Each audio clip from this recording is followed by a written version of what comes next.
Welcome to Cambridge class. Cambridge class में आप सभी लोगों का स्वागत है। देखिए, आज हम सब रिवीजन करने वाले हैं कार्य और ऊर्जा, अर्थात जो 9th क्लास का चैप्टर है कार्य, इसके बारे में हम सब अध्ययन करेंगे। क्या है कार्य, भौतिकी में कार्य का क्या मतलब होता है, ये समझना आएगा। कुछ वैसे काम है जिसको साइंस काम नहीं मानता है, कार्य नहीं मानते। जैसे अगर हम 5 घंटे बैठ करके लिखते रहें, क्या उसको विज्ञान कार्य मानेगा? नहीं मानेगा। हम सोए रहें, क्या उसको काम में मानेगा? जैसे कि मैथ बना रहे हैं, एक लंबा चौड़ा मैथ चला जाता है, 1 पेज 2 पेज का, क्या उसको विज्ञान कार्य मानेगा? हाँ या ना? आप सबको भी बोलना है, कार्य मानेगा या नहीं मानेगा कार्य। जैसे हम इस बोर्ड को धक्का दे रहे हैं, अब इस बोर्ड को धक्का दे रहे हैं और ये बोर्ड टूटे ना, ये बोर्ड का स्थान में परिवर्तन ना हो, क्या भौतिकी या विज्ञान इसको कार्य मानेगा? नहीं मानेगा। एक सामान पर वजन लेकर के खड़े हैं, 5 घंटे तक खड़े हैं, काफी वजन है, पसीना चल गया, गर्मी बहुत ज्यादा, क्या इसको विज्ञान कार्य मानेगा? नहीं मानेगा। ट्रेन लंबा सा है, उसको धक्का दे रहे हैं, पीछे से देने में लगे हैं, 2 दिन से लगातार धक्का देने में लगे, 10 लोग मिल करके, ट्रेन हिल ही नहीं रहा, क्या वो कार्य है? नहीं है। इसी प्रकार हमें यह समझना है कि हमारे दैनिक जीवन या जो पूरे ब्रह्मांड स्थित है, या कहीं ना कहीं जो कोई काम होता है, वो क्या कार्य है और क्या कार्य नहीं है, इसको हमें क्या करना है, समझना है। तो समझने से पहले हमें कुछ संकेतों को देख लेना है, क्योंकि संकेत मतलब किसे किस चीजों से सूचित किया जाता है। जैसे कि कार्य की ही बात बोला जाए, बाबू जल्दी जल्दी बोलना है, हल्का सा। कार्य अगर लिखा रहेगा तो इसका कुछ ना कुछ संकेत रहेगा लिखा हुआ, क्योंकि कार्य और हर जगह लिखना, जैसे वर्क हर जगह लिखना संभव नहीं है। इसीलिए जो शब्द होते हैं उसके इंग्लिश अक्षर का पहला अक्षर ले लिया जाता है उसके संकेत में। जैसे कार्य का संकेत क्या हो जाएगा? कार्य का संकेत क्या हो जाएगा? W। इसी प्रकार बल का संकेत क्या हो जाएगा? बल का संकेत F हो जाएगा। इसी प्रकार विस्थापन का संकेत क्या हो जाएगा? विस्थापन का संकेत हो जाएगा S या D। इसी प्रकार विस्थापन हो गए। और बोलिए, जैसे द्रव्यमान का संकेत क्या होगा? द्रव्यमान का संकेत M होता है। इसी प्रकार स्थितिज ऊर्जा, कौन ऊर्जा बाबू? स्थितिज ऊर्जा का संकेत क्या हो जाएगा? P। पोटेंशियल एनर्जी होता है, पोटेंशियल एनर्जी। इसी प्रकार गतिज ऊर्जा का संकेत क्या हो जाएगा? गतिज ऊर्जा का संकेत क्या होता है? Kinetic energy, kinetic energy. मतलब ये इस तरीके से संकेत होते हैं, जिसको जैसे द्रव्यमान को मास बोला जाता है, इसीलिए इसके आगे का शब्द क्या ले लिए? M ले लिए। इसके आगे का शब्द क्या ले लिए? M ले लिए। इसी प्रकार देखिए, गतिज ऊर्जा के बाद शक्ति क्या होता है बाबू? शक्ति को किससे संकेत करते हैं? P से। शक्ति को किससे संकेत करते हैं?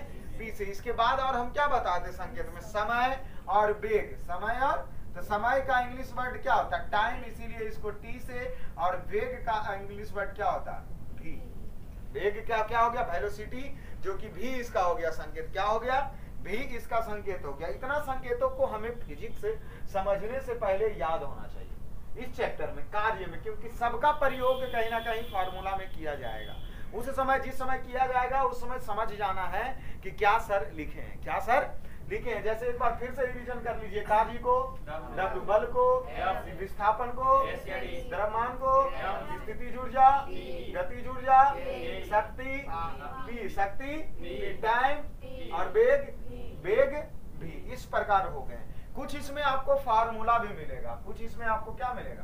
फार्मूला भी मिलेंगे, जो कि देखिए कि फार्मूला में क्या क्या इस चैप्टर में मिलने वाला है। जैसे हम सब पढ़ क्या रहे बाबू? कार्य, और साथ में ऊर्जा भी ना पढ़ रहे थे। इसमें चलो कार्य, तो W बराबर क्या मिलेगा? Fs। W बराबर, W जहाँ क्या है? कार्य। W जहाँ क्या है? कार्य। F क्या है? बल है। F बल है। और S क्या है? विस्थापन। बल और ये क्या हो गया? विस्थापन। अर्थात कार्य बराबर क्या होता है? बल गुना, कार्य बराबर बल गुना। हमारे साथ बोलना है कि कार्य बराबर क्या होगा? बल गुना। और कार्य को संकेत बल के संकेत, और विस्थापन के संकेत। इसीलिए क्या मिल गया? W बराबर Fs, जो कि W यहाँ क्या है? कार्य। W यहाँ क्या है? अगर इसी कार्य कोण के आधार पर दिया हो तो हम सब क्या बोलते थे कि W बराबर क्या कीजिए सर? देखिए, यहाँ कार्य तो रहबे करेगा, कार्य बराबर क्या हो जाएगा? बल, और साथ में गुना विस्थापन, तो ये रहेगा ही रहेगा।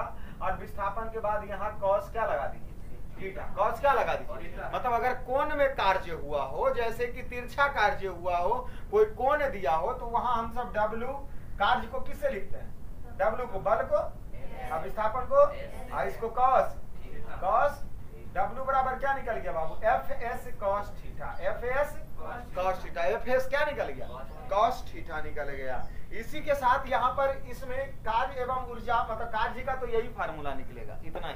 कार्य का कितने फार्मूला, 2 फार्मूला निकलेगा, तुमको डायरेक्ट ही याद कर लेना बाबू। क्या कार्य बराबर क्या होता है, एफ एस, कार्य बराबर, या डब्ल्यू बराबर एफ एस, डब्ल्यू बराबर एफ एस। अगर वही थीटा कोण में रहे तो डब्ल्यू बराबर एफ एस कॉस थीटा। बस कार्य के लिए, वर्ग के लिए कितने फार्मूला याद चाहिए, 2 फार्मूला। कौन कौन, डब्ल्यू बराबर, अगर भाई कोण दिया हो तो डब्ल्यू बराबर एफ एस कॉस थीटा। देखिए बाबू यहाँ कॉस थीटा दे रहे, अर्थात कॉस थीटा का हमें मान याद करना पड़ेगा कि नहीं करना पड़ेगा, करेगा कि हम सबको कॉस थीटा का क्या याद कर लीजिए, मान याद कर लीजिए। जैसे कॉस थीटा का यहाँ मान याद करते हैं, किसका बाबू, कॉस थीटा का। जैसे 0 डिग्री होगा, 30 डिग्री होंगे, और क्या ना हो सकता है, 45 हो सकता है, और क्या हो सकता है, 60 हो सकते हैं, 90 हो सकते हैं, 120 हो सकते हैं, 150 हो सकता है, 180। मतलब इस प्रकार से cos 0 डिग्री का मान अगर आपसे पूछा जाए तो आप कितना बोलिएगा, cos 0 डिग्री का मान क्या होता है, 1 होता है। cos 30 डिग्री का मान क्या होता है,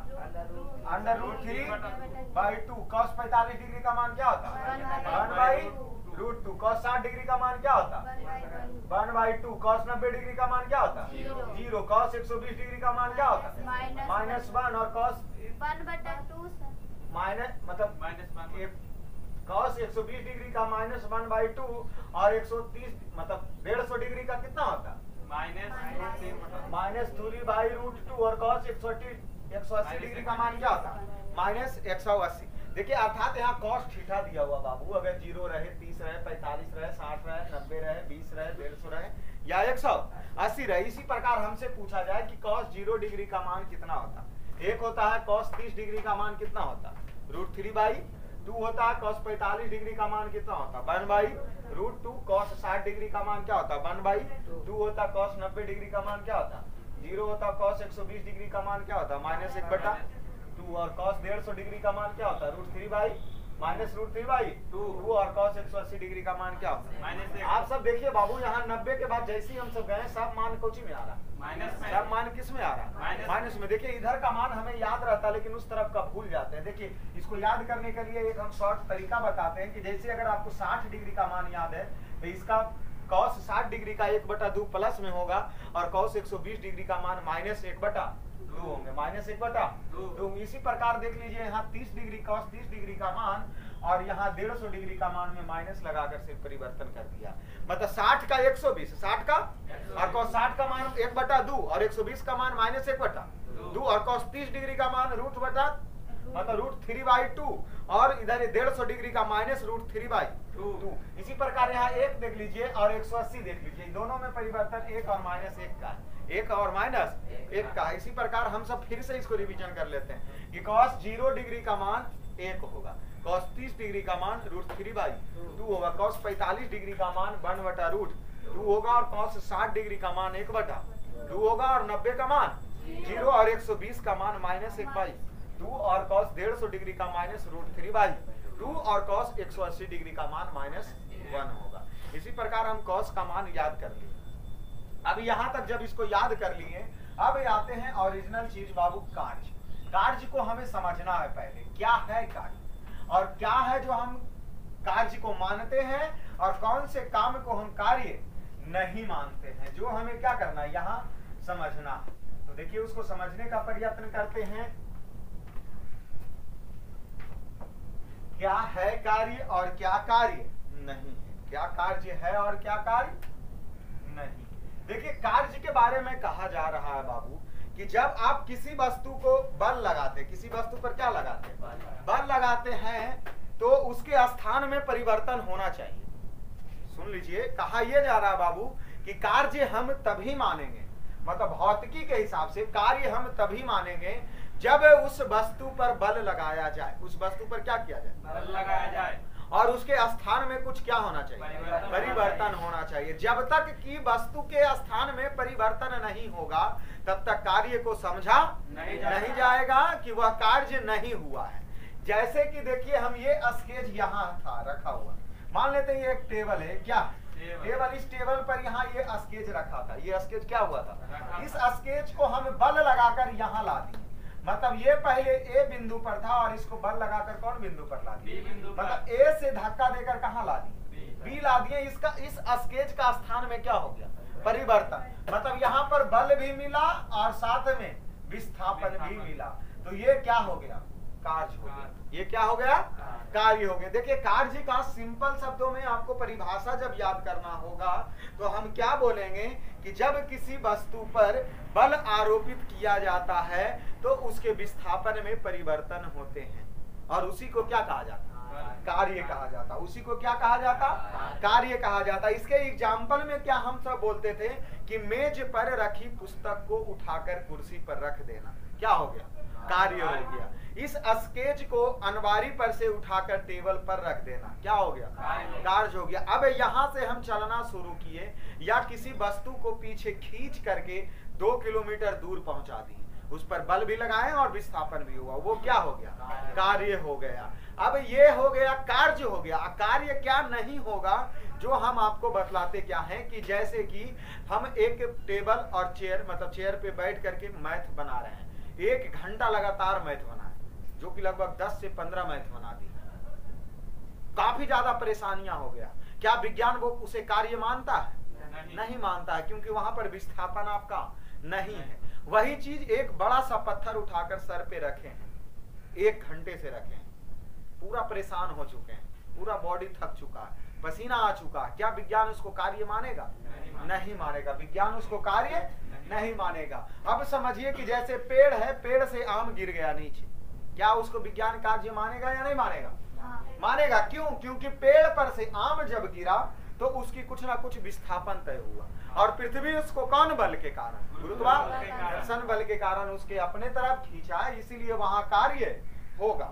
धक्का मारकर किसी को आगे धकेल देना, जैसे खड़ा है पीछे से यहाँ कस के धक्का दे दिया, वो कहाँ चला गया, आगे चला गया, क्या वहां कार्य हुआ कि नहीं हुआ, हुआ। उस जगह पर कार्य होता है। तो कार्य का परिभाषा है, आप सब साफ शब्दों में समझ गए क्या, कि किसी वस्तु पर आरोपित बल, किसी वस्तु पर आरोपित बल, बल की दिशा में विस्थापित हो, बल की दिशा में विस्थापित हो, उसी को क्या कहते हैं, कार्य कहते हैं। उसी को क्या कहते हैं, मतलब कार्य होने के लिए कितने परिणाम की आवश्यकता है, कार्य होने के लिए कितना परिणाम होना चाहिए, 2 परिणाम होना चाहिए। कितना होना चाहिए, 2 परिणाम। सबसे पहला उस पर बल लगाओ, उस पर क्या लगाओ, बल लगाओ, और दूसरा परिणाम ये होना चाहिए कि उसके स्थान में परिवर्तन होना चाहिए। जहां ये 2 चीज नजर आ गया कि किसी पर कोई बल लगाया और उसके स्थान में क्या हो गया, परिवर्तन हो गया, वहां क्या समझा जाएगा, वहां कार्य को समझा जाएगा। और इसी से फार्मूला किसका निकलता है बाबू, कि कार्य होने के लिए, क्या होने के लिए, कार्य होने के लिए क्या जरूरी है, बल और गुना विस्थापन होना जरूरी है। ये दोनों परिणाम ही कार्य होने के लिए संभव है। तो कार्य को लिख दिए W और बल को लिख दिए और विस्थापन को लिख दिए S, और इसीलिए यहाँ निकल गया W बराबर Fs, W बराबर Fs। यही था कार्य को समझना, यही था क्या समझना बाबू, कार्य को समझना। अब आते हैं बाबू क्या, कि कार्य के जैसे कार्य में बहुत सारे क्वेश्चन पूछे जाते हैं, ऑब्जेक्टिव क्वेश्चन, जो कि बहुत महत्वपूर्ण होता है कंपटीशन के एग्जाम होता है, कि कार्य कौन राशि है, कार्य कौन राशि है, अदिश राशि। कार्य कौन सा राशि है बाबू, कार्य कौन राशि है, डायरेक्ट पूछा जाए कार्य कौन सा राशि है, कार्य का SI मात्रक क्या होता है, इसका SI मात्रक क्या होता है, जूल होता है। इसका CGS मात्रक क्या होता है, अग्र होता है। इसका CGS मात्रक यही हम बताए थे बाबू कि 1 जूल बराबर 10⁻7 अग्र होता है। 1 जूल बराबर कितना अग्र होता है, 10⁻7 अग्र होते हैं। जैसे 1 जूल को अगर परिभाषित करने का है, किसको परिभाषित करना है, 1 जूल को कैसे परिभाषित करें, कि 1 जूल क्या है, 1 जूल क्या है, मतलब अगर हम कोई काम किए उसमें उसका जो SI मात्रक हमें खर्च हुआ, कितना एनर्जी खर्च हुआ, एक जूल खर्च हुआ। क्या जूल खर्च हुआ बाबू? एक जूल खर्च हुआ। एक जूल खर्च का मतलब क्या होता है कि किसी वस्तु पर 1 न्यूटन बल लगाकर, किसी वस्तु पर 1 न्यूटन बल लगाकर उसे 1 मीटर विस्थापित कर दिया जाए। 1 मीटर विस्थापित कर दिया जाए, उसी को कितना जूल कहते हैं? 1 जूल। फिर से समझ लीजिए कि किसी वस्तु पर 1 न्यूटन बल लगाकर उसे 1 मीटर विस्थापित कर देना, वहां कितने जूल के बराबर होता है? 1 जूल के बराबर होता है। इस प्रकार 1 जूल भी निकल गया, 1 जूल भी निकल गए। अब आता है यहाँ क्या बाबू? कार्य का व्यापक सूत्र। कार्य का व्यापक सूत्र के बारे में हमें देखना है कि कार्य का व्यापक सूत्र तो आप सब अभी हम सब सिद्ध कर चुके हैं। अभी यहाँ क्या कर चुके हैं? यहाँ हम सब बिना समय को बर्बाद किए हुए डायरेक्ट कार्य का सूत्र पूछे तो 2 सूत्र याद आना चाहिए। एक कौन? W बराबर, और दूसरा W बराबर FS। कौन? मतलब पहला फार्मूला क्या याद आना चाहिए? W बराबर, और दूसरा क्या याद आना चाहिए? W बराबर FS cos थीटा। यहाँ देखिए बाबू, अगर हम किसी वस्तु पर बल लगाते हैं तो इसका 3 कंडीशन होता है। कितने कंडीशन? 3 कंडीशन। कि बल जो किया गया कार्य है वो धनात्मक हो सकता है, किया गया कार्य, या तो किया गया कार्य ऋणात्मक हो सकता है, या किया गया कार्य शून्य भी हो सकता है। इन चीजों को हमें यहाँ समझना है कि कौन कौन से स्थिति में किया गया कार्य धनात्मक होगा, कौन सी स्थिति में किया गया कार्य ऋणात्मक होगा, और कौन सी स्थिति में किया गया कार्य शून्य होगा। किया गया कार्य शून्य होगा। जैसे इसका केस फर्स्ट हम सब पढ़े थे, क्या पढ़े थे कि जब वस्तु पर बल एवं विस्थापन की दिशा क्या हो? विस्थापन की दिशा कैसा हो? समान हो। मतलब याद नहीं किए हैं आप सब, इसका मतलब यही पता चलता है। मैंने याद किए हैं। ये रहा केस फर्स्ट, सेकेंड, थर्ड। देखिए केस फर्स्ट में कहा जाता है क्या कि जब बल और विस्थापन एक ही दिशा में, यहाँ देखो बल और विस्थापन कैसा हो? एक ही दिशा में। कौन दिशा में हो बाबू? जैसे देखो हम यहाँ बनाए थे, क्या ये एक टेबल है, ये क्या बना दी? टेबल बना दिया, और इस पर एक पुस्तक रख दी है। ये बड़ा सा क्या है? बुक है। ये बड़ा सा क्या है? इस पर हम इधर से क्या लगाए? बल। और ये विस्थापन x बिंदु से घसक कर कहाँ चला आया? y बिंदु पर ये वस्तु चला आया। अब बताइए इसका विस्थापन यहाँ से यहाँ तय हुआ कि नहीं हुआ? कि ये वस्तु x से घसक कर कहाँ चला आया? y तक। तो मतलब इस पर जिस दिशा में बल लगा रहे थे उसी दिशा में क्या हुआ? विस्थापन हुआ। उसी दिशा में क्या हुआ? विस्थापन हुआ। अर्थात यहाँ किया गया कार्य जो W बराबर FS निकलेगा वो कैसा निकलेगा? धनात्मक। कैसा निकलेगा? धनात्मक निकलेगा। मतलब इसमें देखिए कंडीशन एक ही याद रखना कंपटीशन के एग्जामों तक, कि अगर वस्तु पर लगाया गया बल एवं विस्थापन की दिशा एक ही हो तो किया गया कार्य हमेशा क्या होता? किया गया कार्य हमेशा क्या होता? जैसे इसमें होता क्या है, कैसे जो देख लीजिए धनात्मक कैसे होता, ये समझना बाबू। यहाँ हम सब क्या फार्मूला जानते हैं? W बराबर FS cos।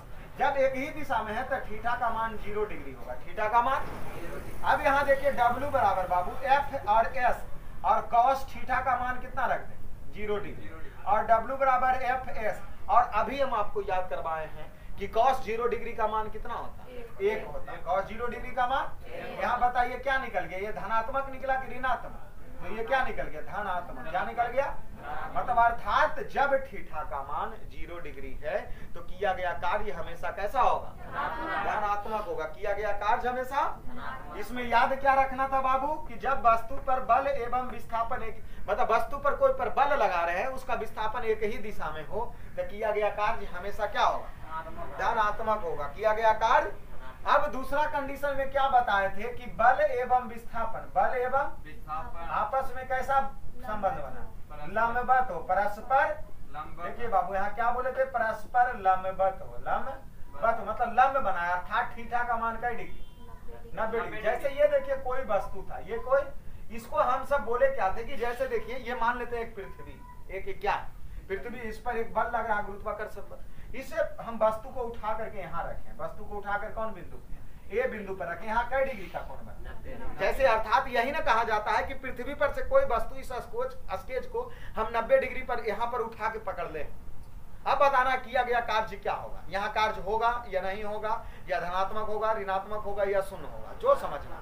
तो यहाँ देखो बाबू, थीटा का मान कै डिग्री होगा, थीटा का मान कै डिग्री होगा, हम जानते क्या है, एफ डब्ल्यू बराबर एफ एस कॉस, यहाँ एफ एस रहने दे, कॉस थीटा का मान कै डिग्री होगा, 90 डिग्री। अब बताइए बाबू कि कॉस 90 डिग्री का मान क्या होता, मतलब यहाँ किया गया कार्य क्या हो गया, शून्य हो गया। इसीलिए कहा जाता है कि किसी पत्थर या किसी पुस्तक को सामने ऐसे पकड़ के हम उठाए इस तरीके से, पृथ्वी इस पर बल लगा रही है कि नहीं लगा रही है, इस स्केच पर 90 डिग्री पर इस पर बल लगा रही है, क्या हमारा किया गया कार्य क्या होगा, किया गया कार्य क्या होगा, माथा पर किसी वस्तु को लेकर के खड़े हैं, 10 मिनट तक खड़े रह गए, इस पर पृथ्वी लंबवत बल लगाते रह गया, थीटा का मान कै डिग्री हो गया, 90 डिग्री हो गया, थीटा का मान कै डिग्री हो गया, और कॉस 90 डिग्री का मान क्या होता है।